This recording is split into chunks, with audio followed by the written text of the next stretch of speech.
कैसे मैनेज किया जाए इससे लेकर बताया गया है। निवेदन करूंगा आदरणीय शर्मा अंकल से, बताएंगे इसके विषय में। जी, बहुत अच्छा लेख है आज का भी। हालांकि मैं 4-5 मिनट नहीं सुन पाया, बिटिया का फोन आ गया था गाजियाबाद वाली का, मगर कुल मिला के बात जो है समझ में तो आ गई। तनाव से रिलेटेड बताया है। वास्तव में आज की पीढ़ी जो है ये अपना वो बनाने, क्या कहना चाहिए, नौकरी के या नौकरी में भी बहुत ज्यादा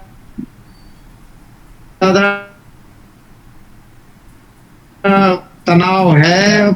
और आजकल के तो यही कहना कि जितना अपने आप को बिजी रखोगे, किसी ना किसी रूप में कहीं जोड़े रखोगे, तो तनाव कम होगा। अब रिटायरमेंट के बाद हम भी तो भाई संस्था से जुड़े हुए हैं, और मैं तो सबके बीच में कह रहा हूँ भाई, मैं तो अपने सारे काम घर के खुद ही करता हूँ, सारा समय इसी में पास हो जाता है। राय से ही बचा समय अपना जो है संस्था के काम है, जैसे भी कुछ है। शाम को पार्क वार्क चले गए, हम जैसे एजेड आदमी जो है अपना घूमे फिरे बैठ गए और थोड़ा अपना मन हल्का सब थोड़ा थोड़ा कर लेते हैं। तो ये है कि तनाव का अगर इंसान चाहे तो काफी हद तक उस पर विजय प्राप्त कर सकता है। हालांकि हारी बीमारी वाली जब समस्या आ जाती है तब सबसे ज्यादा कष्टदायी स्थिति होती है। कुछ ना कुछ किसी के साथ जो है हारी बीमारी लगी रहती है। मैं तो उसी का मेन तनाव मानता हूँ, बाकी तो सबका कोई ना कोई समाधान भगवान की दुआ से निकल ही आता है। और उसको जो है ज्यादा उसमें ना करके थोड़ा सा, चलो बस इतना ही कहना, बाकी और आप लोग बताएंगे। बहुत अच्छा, धन्यवाद अंकल जी, बहुत अच्छा आपने अपनी तरफ से जोड़े कुछ चीजें। अब मैं आदरणीय मुकुल त्यागी अंकल भाई से बात निवेदन करूंगा।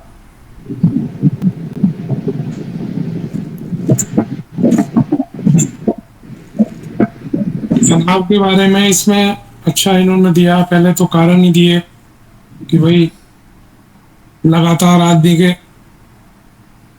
तनाव में रहने से निगेटिव हार्मोन्स भी निकलते हैं आदमी के।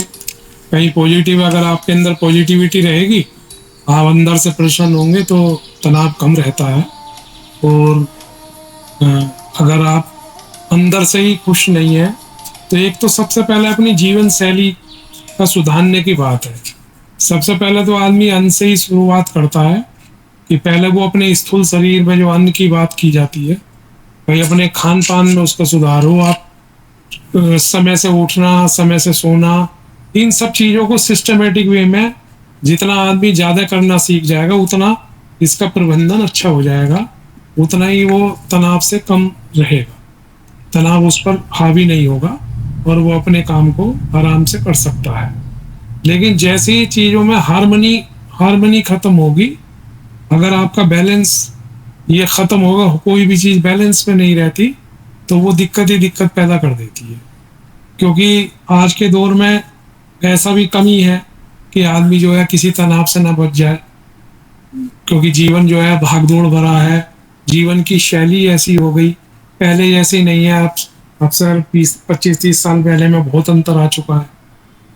दूसरे इसमें बहुत सारे ऐसे चीजें बताई गई हैं कि भाई हम इस तनाव को कैसे वो करें। एक तो अपनी जैसे जीवनचर्या है उसका सुधार करें, आहार विहार हमारा संयमित हो, और दूसरी चीज ये है कि हमें थोड़ा व्यायाम, प्राणायाम ये सब भी करना चाहिए, नशे से दूर रहना चाहिए।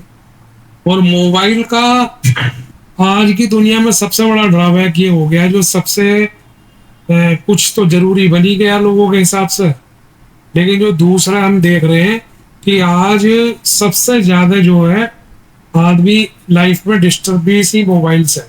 लोग कई कई घंटे इसी मोबाइल पे रील देखने में, व्हाट्सएप देखने में और फेसबुक पे ये गुजार रहे हैं, बजाय उसके पुस्तकों की तरफ लौटे। इसके अंदर भी अच्छी अच्छी आध्यात्मिक पुस्तकें हैं, गजब गजब के ऐसे लोग हिंदुस्तान में पैदा हुए जिन्होंने लिखा, जैसे गुरुदेव ने इतनी पुस्तकें लिखी, आप उन्हें पढ़ें, नियमित पढ़ें तो आपको अच्छा लगेगा, वो खुराक में शामिल हो जाएगा। ऐसी महर्षि महर्षि अरविंद ने 37 वॉल्यूम है, क्या जबरदस्त लिखा है, इतना गूढ़ है, कितनी चीजें हैं, इतने उपनिषद हैं, गीता है, इतनी बड़ी देन है कि हम लोग तनाव में तो रह ही नहीं सकता मनुष्य। तनाव का कोई कोई स्थान नहीं है बिल्कुल भी। और साधारण रहे, सादा जीवन और उच्च विचार की ज्यादातर मान्यता दिमाग में लगाएं और अपने कर्मों को प्रखर रूप से करें। जो भी काम हो, अगर विद्यार्थी का काम है तो पूरी लगन के साथ पढ़ाई करें, और सर्विस करने वाले का यह है कि अपने कार्य को बहुत ईमानदारी से करें, नैतिकता के रूप में करें, उसूल के साथ करें, तो चीजें होंगी। बाकी तो कोई हासिल नहीं होना है, क्योंकि जीवन में बहुत बड़ा रिसर्च यही है कि अध्यात्म के बिना बिल्कुल जीवन मनुष्य का अधूरा है, एक रीतापन है। मतलब उसको बताया भी नहीं जा सकता कि अध्यात्म से ही वो आगे बढ़ सकता है, और उसका एक ही उद्देश्य है कि वो अपने आप को प्राप्त करे।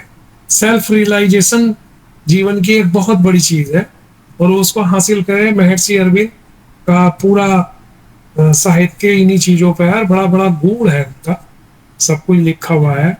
तो आत्म परिष्कार जो बात करी गुरुदेव ने, उसी पर हम लोग पूरा ध्यान दें तो तनाव का कहीं कोई स्थान नहीं। गायत्री है, चाहे एक माला जपें या 2 जपें या 3 जपें या 5 जपें, संख्या की बात नहीं है।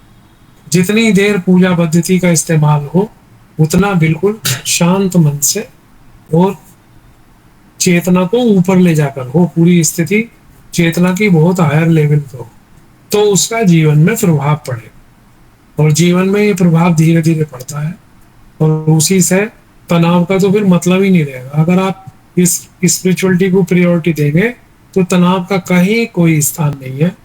ईश्वरीय शक्ति अपना काम करती है, और वो अपने समय से आपके सारे कामों को, सारे कष्टों को खुद ही हर लेंगी, और समय आएगा तो वो अपने आप काम अपने आप बन जाएगा। परेशान होने की किसी को कोई जरूरत नहीं। बस मेरी समझ में तो यही आता है।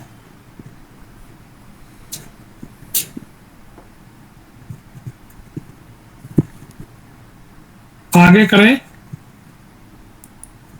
भैया, म्यूट है आपका। अमर जी, आगे बढ़ाएं। म्यूट है भैया आपका। प्रियांक भैया, म्यूट हो रखा है आपका।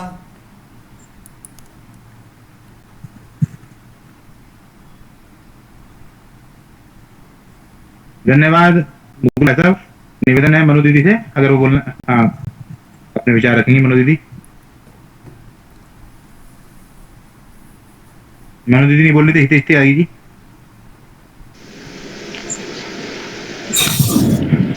जी, तनाव एक तरीके से हमारे जीवन का एक अभिन्न भाग है। एक तरीके से एक तो स्वाभाविक है तरीके से, ये हम कहीं ना कहीं किसी न किसी मोड़ पर तनाव से ग्रस्त हो ही जाते हैं। वो ये है कि उसको पॉजिटिव वे में लेना है, निगेटिव वे में लेना है, और बस ये अपने ऊपर निर्भर है। क्योंकि कहीं ना कहीं ये जो तनाव है, इसके हमारी जो जीवन शैली है उससे जुड़ा हुआ है, और हमारी जो मन स्थिति है उससे जुड़ा हुआ है। तो इन दोनों से मिलकर हमारा तनाव पैदा होता है ये। और अगर हम प्रकृति के साथ जुड़ेंगे तो इस तनाव से बढ़ने में हमें बहुत सहायता मिलेगी।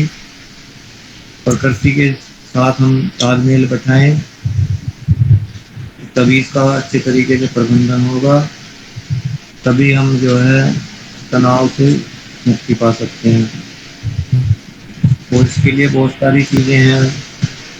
प्रकृति के साथ साथ सामाजिक और भावनात्मक उपाय भी बताए गए इसमें। और मोबाइल का जो उपयोग है, ये सबसे ज़्यादा दुष्प्रभाव आज के टाइम में है।